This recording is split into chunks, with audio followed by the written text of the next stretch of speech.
to our channel. Today Bible verse in Tamil.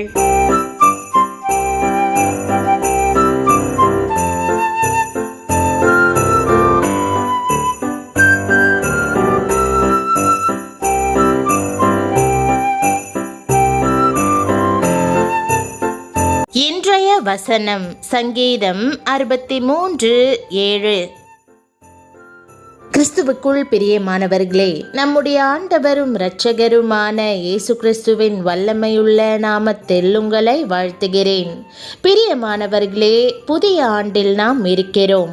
இந்த வேளையில் அருமையான ஆண்டை தந்ததற்காக தேவனை ஸ்தோத்தரிப்போம். தேவன் நம்மை தாங்கி வந்தார். அவரே மகா உயரமான இடங்களுக்கு நம்மை தொடர்ந்து வழி நடத்துவார். நீர் எனக்கு துணையாயிருந்ததினால் உமது செட்டைகளின் நிழலிலே களி கூறுகிறேன் என்ற வாக்குதத்த வசனத்தை இன்று நாம் தியானிப்போம். உலக வாழ்வில் எத்தனையோ பயங்கள், என்ன நடக்குமோ என்று அஞ்சும் நிலை, இப்படியாக பல்வேறு கலக்கங்கள் நம்மை வாட்டுகின்றன. பிதாவாகிய தேவனை பற்றிய அறிவில்லாதிருந்த மோவாபிய பெண்ணாயிருந்த ரூத் இது போன்ற கலக்கத்தில் வேதனையின் மத்தியிலே வாழ்ந்து வந்தாள். அவள் அன்பான பலரை தன் குடும்ப வாழ்க்கையிலே இழந்திருந்தாள்.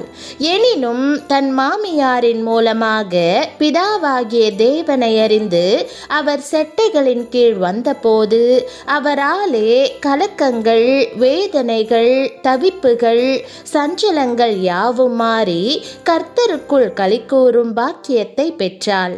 இதே வண்ணமாக உங்கள் ஒவ்வொருவரையும் கூட ஆண்டவர் தம் கண்ணின் கருவிழி போல் தமது செட்டைகளின் கீழ் பாதுகாத்து காப்பாற்றி வழி நடத்துவார். இரண்டாவது உலக மகா யுத்தத்திலே ஒரு போர் வீரன் இரவு வேளைகளில் காவல்காரனாய் பணிபுரிந்து வந்தான்.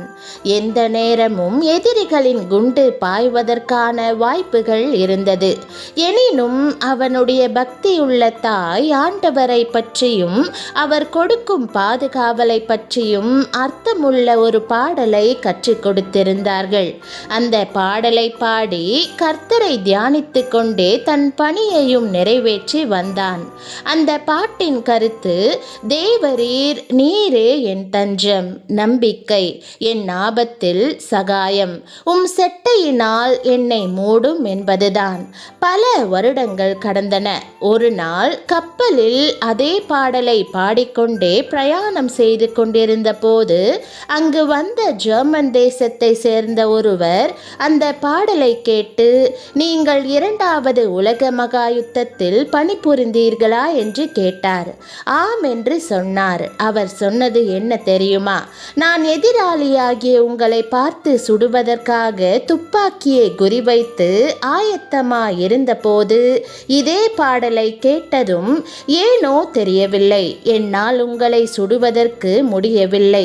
இன்றைக்கு அதே பாடலை நீங்கள் பாட கேட்டதும் எனக்கு பழைய நினைவு வந்தது என்று சொல்லி இரண்டு பேரும் அன்போடு பேசிக்கொண்டார்கள்.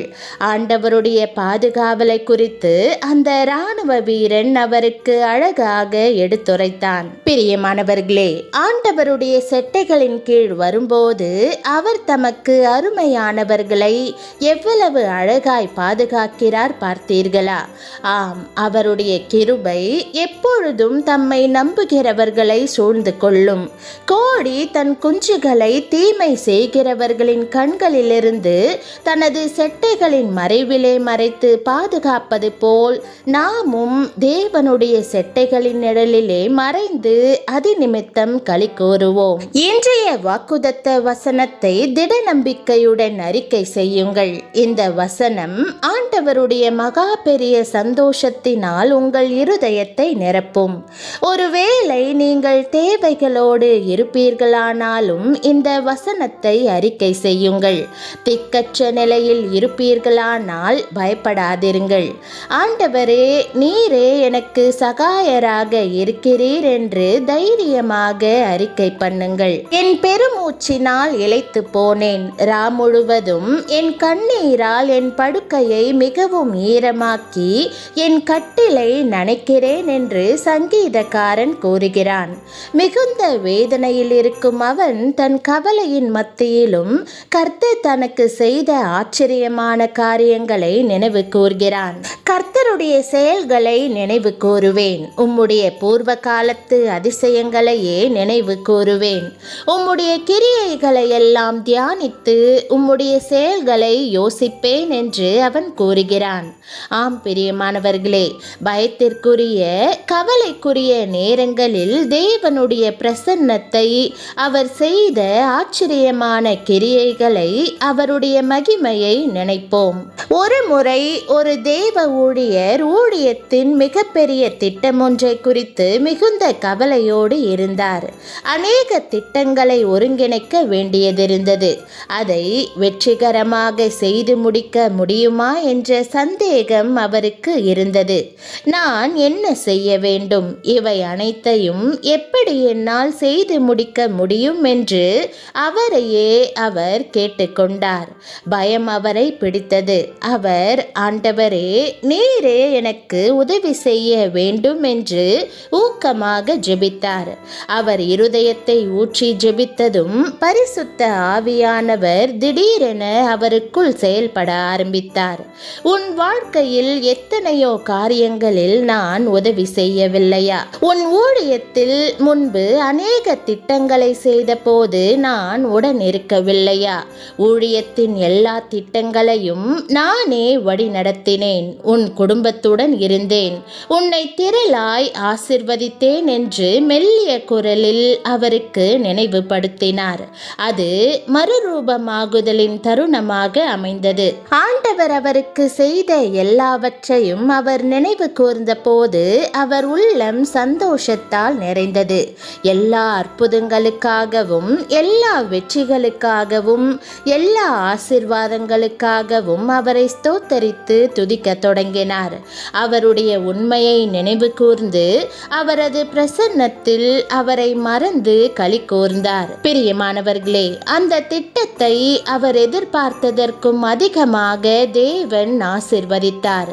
நீங்கள் எந்த சூழ்நிலையை எதிர்கொண்டிருந்தாலும் அவரது வல்ல கரத்தினால் உங்களுக்கு உதவி செய்ய முடியும்.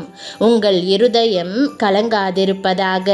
ஆண்டவர் உங்களுக்கு செய்த பெரிய காரியங்களை நினைத்து மகிழ்ச்சியோடு பாடுங்கள். ஆண்டவரே, நீரே எனக்கு இதை செய்வீர் என்று திட நம்பிக்கையோடு அறிக்கை செய்யுங்கள். சிறிது நேரம் கர்த்தருக்குள் களி கூறுங்கள். உங்கள் வாழ்க்கையில் வல்லமையான கிரியைகளை செய்ய அவர் உண்மையுள்ளவராயிருந்ததை எண்ணி உங்கள் உள்ளம் மகிழ்வதாக. ஆண்டவரே உங்களுக்கு துணையாய் இருக்கிறார். ஜெபம். அன்பின் ஆண்டவரே, கடந்த ஆண்டு முழுவதும் நீர் பாராட்டிய தயைக்காகவும் காட்டிய உண்மைக்காகவும் உமக்கு நன்றி செலுத்துகிறேன்.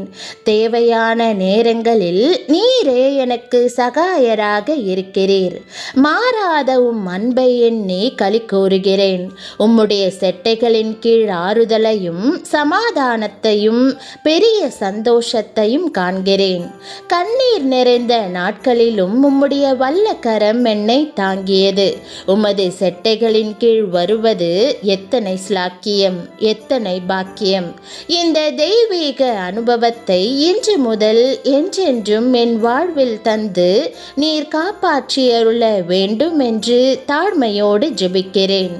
என் வாழ்க்கையில் நீர் செய்த ஆச்சரியமான காரியங்களையும் அதிசயங்களையும் நன்றியுடன் நினைவு கூர்கிறேன். எல்லா இக்கட்டுகளின் வழியாகவும் நீரே என்னை நடத்தி உம்முடைய வல்லமையையும் கிருபையையும் காண்பிக்கிறீர். ஆண்டவரே, நீர் எனக்கு அடைக்கலமும் பலனும் ஆபத்து காலத்தில் அனுகூலமான துணையுமாக இருப்பதால் உம்மை துதிக்கிறேன். எதிர்காலத்திலும் நீரே எனக்கு சகாயம் செய்வீர் என்று திட நம்பிக்கையுடன் அறிக்கையிடுகிறேன்.